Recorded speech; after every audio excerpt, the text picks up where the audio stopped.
This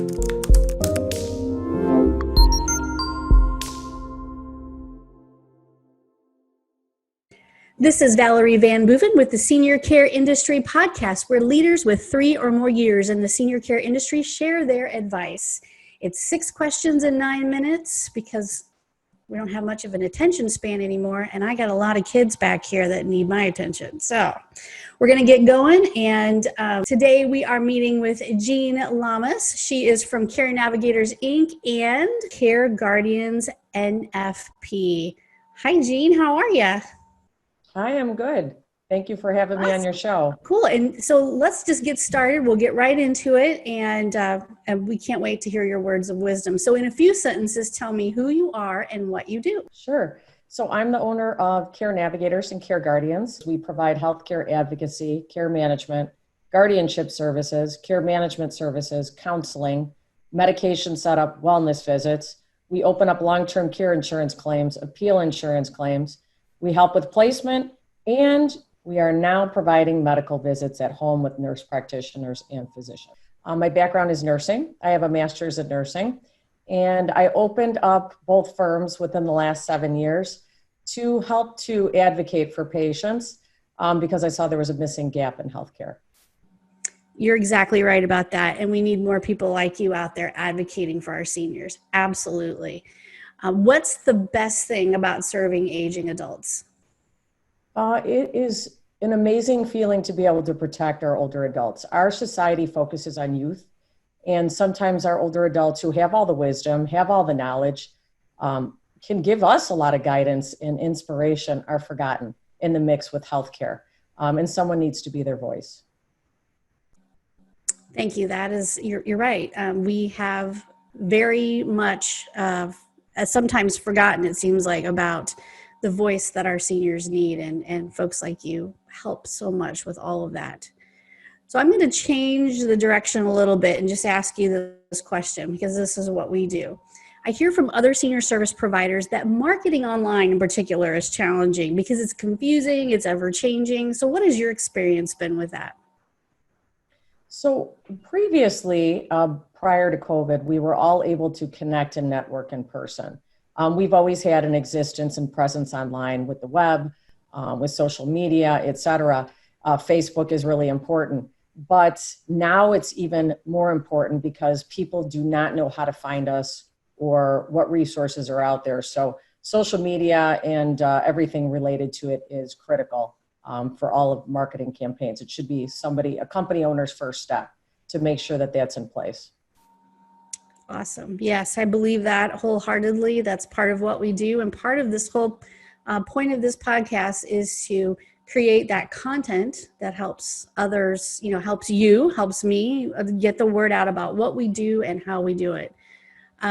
What other successful leaders in the senior care industry, like yourself, would you like to acknowledge? Is there anybody else you'd like to give a shout out to? I know there are probably so many marketing partners you have out there. Yeah, there's some amazing partners. So we provide care management, guardianship, and power of attorney services. So we network and interact and coordinate care with every provider. So a couple of them that I think would be excellent resources for other people to hear speak would be Pete Miska. He's with Phoenix Home Care. He's an expert in skilled home care. Another one would be Sherry McGowan. She's with Visiting Angels. She's also an owner, like Pete, with a caregiver company. And she just exudes compassion. And I would say those are the 2 people. Also, Kate Curler, she's an estate planning attorney. And not only does she do estate planning advanced directives, we worked on a lot of guardianship cases with her. She is such a patient advocate when she's working with the family and the patient. Very nice. Yeah, it's good to, when we talk to someone like you, it's great to know who else in your local area is someone that you trust. And so that's extremely helpful for all of us. Okay, so what piece of advice would you give to other senior care providers? Any kind of advice at all? The advice that I would give is I was just on a conference call previous to this. And when you're working through concerns or issues from multiple coordination standpoints, so what we do is really mostly coordination with lots of providers. We act like rent-a-daughters and healthcare advocates. And they need to listen to each other to figure out strategies and solutions to make something work. It tends to be in healthcare, my experience over 20 some years is right away someone wants to find who did something. It's not who did something, it's let's fix the process, let's make things better. And this particular call was related to COVID and sending a patient home without alerting the providers to take PPE precautions with protective equipment. So there was about 6 different people exposed. And now those people are going to be in quarantine. So that's one thing. Listen, coordinate well with everyone. Should I wait? It's okay. Hold on one second. Sorry to interrupt your thought. Oh, no, it's okay. Are the dogs done? Okay. All right. We can go on now. Sorry. Oh, no, that's okay. So I think it's important to not work in a silo or territorial, to listen.